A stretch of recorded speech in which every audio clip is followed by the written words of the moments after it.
కాంగ్రెస్ ప్రభుత్వం కొలువు తీరిన సంవత్సర కాలంలోనే నగరేకల్ నియోజకవర్గం అన్ని రంగాలలో అభివృద్ధి పదంలో దూసుకుపోతోందని అన్నారు నగరేకల్ ఎమ్మెల్యే వేముల వీరేశం. మూసీ ప్రక్షాళన జరిగితే సీఎం రేవంత్ రెడ్డికి ఎక్కడ మంచి పేరు వస్తుందనే ఉద్దేశంతో ప్రతిపక్షాలు రాద్ధాంతం చేస్తున్నాయని వేముల వీరేశం అన్నారు. ప్రజలు ప్రతిపక్ష పార్టీలను విశ్వసించే స్థితిలో లేరని, నియోజకవర్గంలో సంవత్సర కాలంలో తాను చేసిన అభివృద్ధి తనకు ఎంతో సంతోషాన్ని ఇస్తుందంటున్న వేముల వీరేశంతో మా ప్రతినిధి Pullarao face to face. Nagarikal నియోజకవర్గం అభివృద్ధిలో దూసుకుపోతుందన్నారు నగరికల్ ఎమ్మెల్యే వేముల వీరేశం. ఇదే విషయానికి సంబంధించేసి ఈరోజు అంటే ఒక సంవత్సర కాలంలో నగరికల్ నియోజకవర్గంలో ఎలాంటి అభివృద్ధి జరిగింది, అదేవిధంగా ఎలాంటి సంక్షేమ కార్యక్రమాలు అమలు పరిచాము అనే విషయానికి సంబంధించేసి మీట్ ద ప్రెస్ అనే కార్యక్రమాన్ని నిర్వహించిన పరిస్థితి ఉంది. ప్రస్తుతం వేముల వీరేశం అంతా ఉన్నారు. సార్ చెప్పండి, సంవత్సర కాలంలో జరిగిన విషయం మీద మీట్ ద ప్రెస్ నిర్వహించారు. అదేవిధంగా ఈ సంవత్సర కాలంలో నియోజకవర్గానికి సంబంధించేసి ఎంత నిధులు మంజూరయ్యాయి, అదేవిధంగా ఎలాంటి అభివృద్ధి కార్యక్రమం మొదలుపెట్టారు?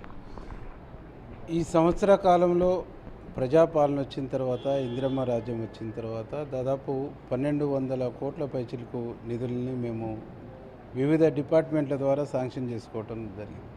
దాంట్లో ముఖ్యంగా మేజర్ షేరు ఇరిగేషన్కే ఉన్నది. ఇక్కడ ఇరిగేషన్ పరమైనటువంటి అవసరం ప్రజలకు ఎక్కువ ఉంది కాబట్టి దాని మీదనే ఎక్కువ ఉంది.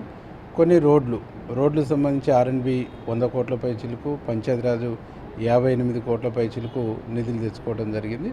ఇంకా ఇంటిగ్రేటెడ్ ఇవన్నీ కలిపితే కూడా 1200 కోట్ల పైచిలకు దాటుతాయి. పెన్షన్స్ ఇవన్నీ చూస్తే కానీ అవి మేము కౌంట్లో తీసుకోవాలి. ఈ సంవత్సర కాలము మేము ఇచ్చినటువంటి బోనస్ కూడా 174 కోట్లు రైతులకు బోనస్ కూడా సన్న బండి ఇచ్చినటువంటి వాళ్ళకి ఇవ్వగలిగినాం. అంటే ఈ సంవత్సర కాలంలో ఈ నియోజకవర్గానికి కావలసినటువంటి మేజర్ ఇరిగేషన్కు, మేజర్ డెవలప్మెంట్ యాక్టివిటీస్కు మేజర్గా మేము నిధుల్ని సమకూర్చుకోగలిగినాం. ఈ సమకూర్చుకున్నటువంటి నిధులతోనే ఆయా పనులు మేము పూర్తి చేస్తే ప్రజలు ఇంకా హ్యాపీగా ఉంటారు. దాంతోపాటు ఇంకా కొన్ని మాకు నీడ్స్ ఉన్నాయి. ఇక్కడ 100 పడకల హాస్పిటల్ అసంపూర్ణంగా మిలిగి ఉన్నది. ఇక్కడ కొన్ని ప్రభుత్వ బిల్డింగ్స్ అవసరం ఉన్నాయి. సెంటర్లో రోడ్డు సంబంధించినటువంటి ఇక్కడి నుంచి అక్కడి చివరి వరకు దీన్ని బాగు చేయవలసినటువంటి దీనికి కూడా ఇంకా కొన్ని నిధులు సమకూర్చుకునే ప్రభుత్వం వైపు నుంచి ఆయా శాఖల మంత్రులతోని తెచ్చుకోవడానికి ప్రయత్నాలు సీరియస్గా చేస్తా ఉన్నాం. ముఖ్య విషయం సార్, ఇక్కడ యాక్చువల్ చెప్పాలంటే నగరికల్ నియోజకవర్గంలో దాదాపు మూసీ పరివాహక ప్రాంతాలు చాలా ఎక్కువగా ఉండడం జరిగింది. 80% భూభాగం మొత్తం కూడా మూసీపై డిపెండ్ అయ్యే ఇక్కడ జరుగుతున్న అంటే వ్యవసాయం చేస్తున్న పరిస్థితి కానీ, ఇంకా మత్స్య కార్మికులు జీవిస్తున్న పరిస్థితి కానీ. సో మూసీ ప్రక్షాళన విషయంలో ప్రతిపక్షాలు చాలా రాద్ధాంతం చేస్తూ వస్తున్నాయి. మూసీ ప్రక్షాళన అనేది అవాస్తవము, ఇది కేవలం మాటలు చెప్పి తప్పించుకునే ఏర్పాట్లు ప్రభుత్వం చేస్తుంది అని చెప్పి దీని విధంగా ఉండొచ్చు. అంటే మూసీ ప్రక్షాళన మీద గడిచిన 10 సంవత్సరాల్లో మాటలు చెప్పి కార్పొరేషన్ చైర్మన్లనిచ్చి వాళ్ళకు ఉద్యోగ అవకాశం కల్పించి చైర్మన్లకు కాలం గడిపిరి తప్ప మూసిని ప్రక్షాళన చేసినటువంటి దాఖలాలు లేవు. కాంగ్రెస్ పార్టీ అధికారంలోకి వచ్చినాక ముఖ్యమంత్రి రేవంత్ రెడ్డి గారు, మా జిల్లాలో 2 మంత్రులు, అటు రంగారెడ్డికి సంబంధించినటువంటి ఎమ్మెల్యేలు, ఎంపీలు వీళ్ళందరూ ఒక మంచి ప్రయత్నం చేసి ప్రజల్లో ఒక విశ్వాసం అయ్యే ఈసారి కంప్లీట్ అయ్యిద్ది, ఇది ప్రక్షాళన అయ్యిద్ది, ఈ మురికి బాధ మాకు వదిలిపోద్ది, మాకు మంచినీళ్ళు వస్తాయి, మంచినీళ్ళతో మేము సాగు చేసుకోవచ్చు, మంచినీళ్ళను గతంలో మూసి నీళ్ళని తాగి బతికినటువంటి ఒక సందర్భంలో ఇలా ప్రభుత్వము థేమ్స్ నదిని చూసి వచ్చింది, వివిధ దేశాలు పర్యటిస్తుంది, తక్కువ ఖర్చుతో ఎట్లా చేయొచ్చు అనేటువంటి ఒక ఆలోచన చేస్తూ ఉంది. మూసి ఇరుపక్కల అనేక రకాల డెవలప్మెంట్ యాక్టివిటీస్ని కూడా తీసుకొచ్చేటువంటి ఒక ప్రయత్నం చేస్తుంది. ఇది జరిగితే కాక రంగారెడ్డి, హైదరాబాదు, నల్గొండ జిల్లా ప్రజలు శాశ్వతంగా కాంగ్రెస్ పార్టీతోనే ఉంటారు. శాశ్వతమైనటువంటి పేరు కూడా ముఖ్యమంత్రి రేవంత్ రెడ్డి గారికి వస్తుంది అనేటువంటి ఉద్దేశంతోనే వారికి పేరు రావద్దు, నల్గొండ జిల్లా ప్రజల్ని కనిపించేయాలి, రంగారెడ్డి జిల్లా ప్రజల్ని కనిపించేయాలి అనేటువంటి ఒక ఉద్దేశంతో వాళ్ళు చేస్తున్నటువంటి కుట్రపూరితమైనటువంటి ప్రయత్నం తప్ప ఇంకోట్లేదు. వాళ్ళకు నల్గొండ జిల్లా, హైదరాబాదు, రంగారెడ్డి జిల్లా ప్రజల ఓట్లు కావాలి తప్ప వీళ్ళు పడుతున్న కష్టాలు, వీళ్ళు పడుతున్నటువంటి ఇక్కట్లు, వీళ్ళు పడుతున్నటువంటి ఇబ్బందులు వాళ్ళకి అక్కర్లేకుండా పోయినాయి.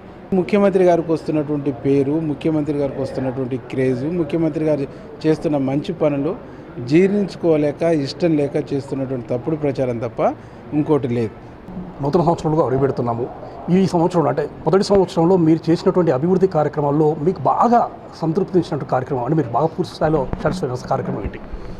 అంటే ముఖ్యమంత్రి గారు బ్రాహ్మణ వెల్లాంలోకి వచ్చి బ్రాహ్మణ వెల్లాంలో ప్రాజెక్టు చూస్తుంటే మా మంత్రి గారి కలల ప్రాజెక్ట్ అయినటువంటి ఆ ప్రాజెక్టు ఇది పూర్తి అవుతుందని చెప్పేసి మా మంత్రి గారితో పాటు ఆ మండలంలో ఉండేటువంటి ప్రజలు బాగా సంతోషపడుతుంటే ఆనందపడుతుంటే నాకు చాలా హ్యాపీ అనిపించింది. ఎందుకంటే ఆ ప్రాజెక్టు కోసము అసెంబ్లీలో మాట్లాడుతున్నప్పుడు గౌరవనీయులు కోమటిరెడ్డి వెంకరెడ్డి అన్న కానీ, ఆ తర్వాత ప్రతిపక్ష నాయకునిగా ఉన్నటువంటి ఉత్తమ్ కుమార్ అన్న కానీ అనేక సార్లు ఎన్ని అవమానాలు పడ్డారో నేను ప్రత్యక్షంగా చూసినాను 14 నుంచి 18 వరకు. కాబట్టి ఆ వ్యక్తులు అవమానపడ్డటువంటి వ్యక్తులే ఈ ప్రభుత్వం ద్వారా ఇది ప్రజలకు అందించబోతున్నాం, ఈ ప్రాంతానికి అందించబోతున్నాం, ఈ ప్రాంతానికి సంబంధించిన ప్రజల కన్నీళ్ళు కష్టాలు తూడ్చబోతున్నాం అనేటువంటి నాకు చాలా ఆనందం అనిపించింది. పిల్లాయిపల్లి ధర్మారెడ్డికి కూడా అడగగానే నిధులు కేటాయించడం, ఐటీ పామ్ల లిఫ్ట్ కూడా కాంట్రాక్టర్ మెగా వాళ్ళకు ఆ కాంట్రాక్ట్ వచ్చింది. మెగా వాళ్ళతో మాట్లాడి 6 నెలల్లో దాన్ని పూర్తి చేయాలని చెప్పేసి దాన్ని స్పీడప్ చేయడం చూస్తుంటే నాకు చాలా సంతోషం. దాంతోపాటు మాకు ఇంటిగ్రేటెడ్ గురుకుల పాఠశాల ఇవ్వటం, అది కూడా మేము చాలా ఆనందపడుతున్నాం.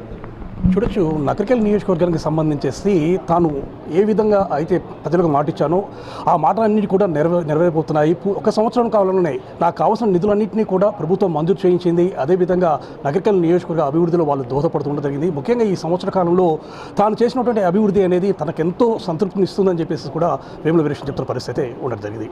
నకరికల్ నుండి కెమెరా